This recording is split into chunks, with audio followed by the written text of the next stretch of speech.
بتا دو تم نے کیا کیا؟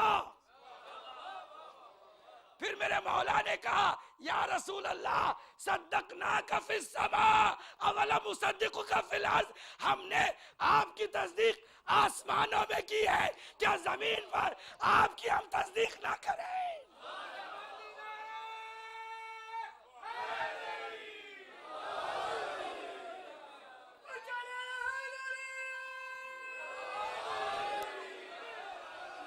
یا رسول اللہ انہوں نے آپ کی شریعت کا ایک حکم پڑھا ہے، بنیادی عقیدہ نہیں پڑھا۔ جو رسول کو جھٹلاتا ہے وہ مرتد ہوتا ہے، مرتد کی سزا قتل ہوتی ہے، اور میں نے یہ سزا انہیں دی ہے۔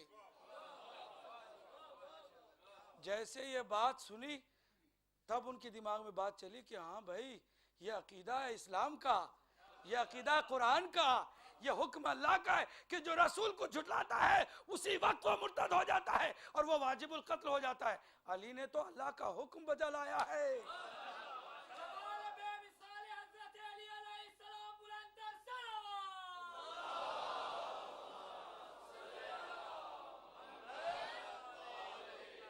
تو پھر یاد رکھیے گا مرتد کو سزا ہمیشہ تاریخ میں یا علی دیتے ہیں یا علی والے دیتے ہیں، اور کوئی دے بھی نہیں سکتا ہے، اس لیے کہ ان کی سمجھ میں نہ رسول ہے، نہ قرآن ہے، نہ اہل بیت ہے۔ یہ وہ کردار ہے رسول کا، اور رسول کی وہ اتباع ہے جو علی نے کی ہے۔ حکم رسول کو کوئی جھٹلا دے، کوئی ایک بات رسول کو کی جھٹلا دے، وہ مرتد ہے۔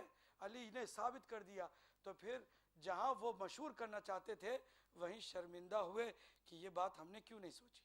کیسے سوچ سکتے تھے؟ ہمیشہ نبی کو اپنے جیسا سمجھا، اپنے جیسا سمجھا، سارے معاملات میں نبی کو اپنے جیسا سمجھا، آج تک وہی کرتے آ رہے ہیں۔ اسی لیے کوئی عظمت اسلام کی سمجھ میں نہیں آتی ہے۔ ہم اسی لیے کہتے ہیں کہ اگر اسلام کو علی اور حسین کی زندگی میں دیکھو تب تمہیں سمجھ میں آئے گا کہ اسلام حقیقت میں کیا ہے، ورنہ تم ادھر ادھر سے تم اسلام لینے کی کوشش کرو گے، اسلام تمہیں نہیں ملے گا۔ پیغمبر کے آخری دن ہے، رسول اللہ کے ساتھ علی کا کیا تعلق ہے؟ ایک جملہ نہج البلاغہ کا، زحمت تمام کرتا ہوں، دوسروں کے ساتھ رسول کا کیا تعلق تھا دوسروں سے پوچھیں، اس وقت کہاں تھے؟ علی کے ساتھ رسول کا کیا تعلق اور کیا رشتہ؟ نہج البلاغہ ہے، میرے مولا فرماتے ہیں کہ میں وہ ہوں کہ آنکھ کھولی ہے تو نبی کو دیکھا، میں وہ ہوں کہ آنکھ کھولی ہے خانہ کعبہ میں تو نبی کو دیکھا، میں وہ ہوں کہ اگر نبی نے آنکھ بند کی ہے تو آخری بار علی کو دیکھا۔ ہائے ہائے ہائے، اس رشتے کو کوئی سمجھے، نبی اور علی کیا ہے؟ آنکھ علی نے کھولی ہے تو نبی کو دیکھا ہے، اور نبی نے جب آنکھ بند کی ہے نا آخری لمحے میں تو علی کو دیکھا۔ خانہ کعبہ میں علی کے، نبی کے ہاتھ میں علی ہے، اور مدینے میں فاطمہ کے گھر میں علی کے زانوں پر نبی ہے۔ اور نہج البلاغہ ہے، کہتے ہیں میں وہ ہوں کہ پہلی مرتبہ گریے کی آواز فاطمہ نے بلند کی، دوسرا میں تھا، اور پھر میرے ساتھ سارے ملائکہ رسول اللہ پر گریا کر۔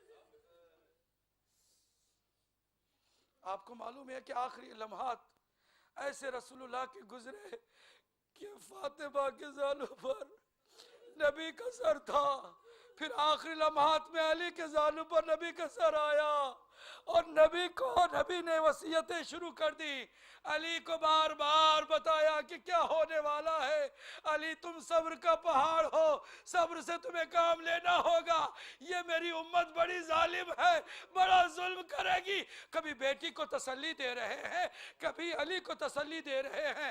فاطمہ فرماتی ہے کہ میرے بابا کا سر میرے زانوں پر تھا، اور میں بابا کے اس حالت کو دیکھ کر رو رہی تھی کہ اچانک کسی نے دق الباب کیا. دق الباب کی آواز کچھ ایسی تھی کہ میں نے آواز دی, اے آنے والے واپس چلے جا, میرا بابا آرام کر رہا ہے, مجھے تو پریشان نہ کرنا. لیکن وہ آنے والا مسلسل دق الباب دے رہا ہے, دستک دے رہا ہے, یہاں تک کہ میری آنکھوں میں آنسو سمیٹ کر آ گئے اور میرے آنسو کے قطرات رسول اللہ کے رخسار پر گرے. عزادارو, ہمارا رسول, ہم رسول کو اسی لیے چاہتے ہیں کہ رسول آئینہ زندگی اور ہماری زندگی کا نمونہ ہے, اور پھر رسول ہی کی خاطر ہم آل رسول سے بھی محبت کرتے ہیں. ذرا دیکھیے گا کہ فاطمہ زہرا سلام اللہ علیہ فرماتی ہے کہ میرے آنکھوں سے آنسو نکلے اور بابا کے رخسار پر گرے. بابا کی آنکھیں کھل گئی, بیٹی میں ابھی زندہ ہوں, میری لال ابھی میں زندہ ہوں, تمہیں کس بات نے رلایا؟ کہا بابا میں کیا کروں, ایک شخص ہے جو مسلسل دق الباب دے رہا ہے, مجھے پریشان کر رہا ہے. میں پریشان ہوئی, میرے آنکھوں میں آنسو آ گئے. کہا بیٹی یہ تیرے گھر کی عظمت ہے, یہ ملک الموت بغیر اجازت کے گھروں میں داخل ہو جاتے ہیں, لیکن تیرے دروازے پر اجازت طلب کر رہا ہے, اجازت دے دے میری لال, میرا وقت آ گیا ہے, مجھے اس دنیا کو چھوڑنا ہے. کہ بابا آپ چلے جائیں گے, میرا کیا ہوگا؟ کان میں رسول اللہ نے بیٹی سے کچھ کہا. بعد میں سیدہ نے فرمایا میرے بابا نے مجھے یہ کہا کہ تم ہی ہو سب سے پہلے جو مجھ سے ملاقات کرنے والی ہو. پھر سیدہ کے چہرے پر تھوڑی سی مسکراہٹ پیدا ہوئی کہ اگر ایسی بات ہے تو پھر بابا سے میں عنقریب ملنے والی ہوں. عزادارو, وہ وقت آیا کہ رسول ہمیشہ کے لیے خاموش ہو گئے. سیدہ نے گریہ کرنا شروع کیا, اور تاریخ بتاتی ہے کہ سیدہ روز و شب اپنے بابا پر روتی تھی یا پھر ظالموں کے ظلم سے روتی تھی. آپ کو معلوم ہی ہے کہ مصیبت کی ابتدا رسول کی وفات سے ہی شروع ہوئی ہے. تاریخ نوٹ کریں, ذہن میں اس کو جاگزین کریں کہ پیغمبر کی رحلت ہی پہلی مصیبت کی گھڑی تھی. سیدہ گریہ کرنا شروع کرتی ہے, اور آپ کو معلوم ہی ہے کہ سیدہ کچھ ہی دیر میں اس دنیا سے رخصت ہو جاتی ہیں. شہادت وہ بھی کیسے, جلتے ہوئے دروازے سے گرایا گیا اور بی بی کو شہید کر دیا گیا. عزادارو, یہ سلسلہ شہادت کا شروع ہو گیا. اب علی کی باری آئی ہے. مسجد کوفہ میں ضربت علی کے سر پہ بھی, اور پھر وہ کائنات کا مولا بھی شہید. آج ہم اس کے نواسے کی شہادت کے لیے بھی بیٹھے. جزاکم ربکم. اس کے نواسے حسن مجتبیٰ کی شہادت کے لیے بھی بیٹھے ہیں. ہم سب جانتے ہیں 28 سفر کو شہادت واقع ہوئی ہے ہمارے دوسرے امام حسن مجتبیٰ کی. لیکن عجیب و غریب شہادت ہے, ایسا مظلوم امام ہے ہمارا دوسرا امام, ایسا مظلوم امام ہے, اپنوں نے بھی ساتھ چھوڑ دیا, دشمنوں کے عجیب و غریب پروپیگنڈے ہیں. ایسے میں حسن مجتبیٰ کو اس دنیا سے مٹا دینے کے منصوبے شروع ہو جاتے ہیں. اور پھر یاد رکھیے گا کہ سب سے بڑا ظلم کسی پر ہو سکتا ہے تو باہر سے نہیں, گھر کے اندر سے ہو سکتا ہے.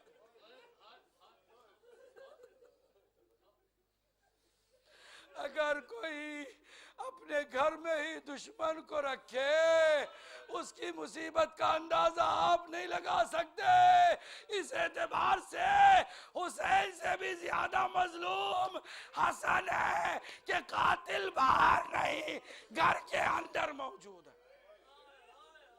جودہ بنت اشعث, جس کو معاویہ ابن ابو سفیان نے یہ میسیج دیا تھا کہ اگر شہید کر دے زہر دے کر تو اسے یزید کے ساتھ نکاح کرائے گا اور مال دنیا سے بھی نوازے گا۔ یہ لالچی عورت، دنیا پرست عورت، اس نے زہر کے لیے بھی اس سے التجا کی، زہر بھی شام سے آیا اور اس نے اپنا کام کیا۔ اب آپ پوچھ سکتے ہیں کہ اگر حسن کو معلوم تھا تو پھر حسن نے اس کو رکھا کیوں تھا؟ جواب میں صرف اتنا عرض کروں کہ ہمارے سارے امام اللہ کی مشیت کے آگے سر تسلیم خم کرتے ہیں، کبھی اللہ کی مشیت سے جدا کوئی کام نہیں کرتے۔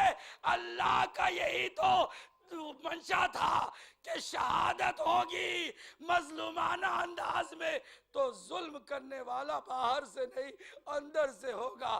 چنانچہ جب زہر لا کر پیش کیا گیا تو امام نے اس کو لیا، فرمایا اِنَّا لِلَّهِ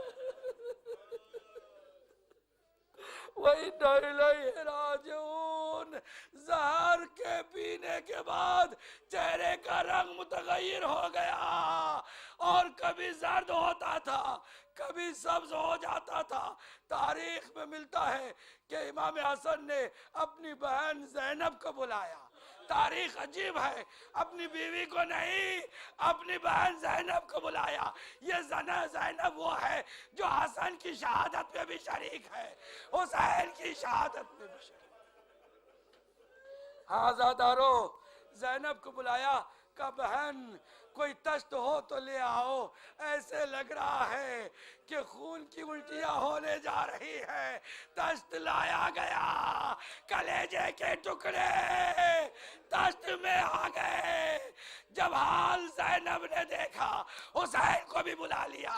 حسین نے بھائی کی حالت دیکھی، گریہ کرنا شروع کیا، بھائیا آپ کی یہ حالت، آپ کے کلیجے کے ٹکڑے ٹکڑے ہو گئے۔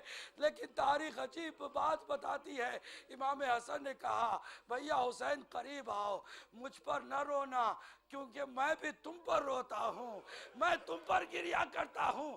کہا بھیا آج آپ کی یہ حالت ہے، میں آپ پر نہ روؤں تو کس پر روؤں؟ کہا میں بھی تم پر روتا ہوں۔ میرے سامنے کربلا کا منظر، عزادارو کربلا کا منظر ہے۔ میرے جسم جگر کے ٹکڑے تم دیکھ رہے ہو، تمہاری لاش کو گھوڑوں کی ٹاپوں سے کچل دیا جائے گا۔ ہاں عزادارو، وہ منظر کہ اسرار امامت اپنے بھائی کے حوالے کیے، آخری وقت آیا، ساری وصیتیں ختم ہو گئی۔ میں باتوں کو سمیٹ رہا ہوں، وقت کے دامن میں گنجائش نہیں، چند جملے سناتا ہوں۔ شہادت واقع ہو گئی، بنی ہاشم میں ماتم کا کوہرام اور پھر گریہ و زاری کی صدائیں بلند ہوئی۔ زینب ام کلثوم اور عباس اور حسین سب حضرت حسن مجتبیٰ پر گریہ کر رہے ہیں۔ حسین نے اپنے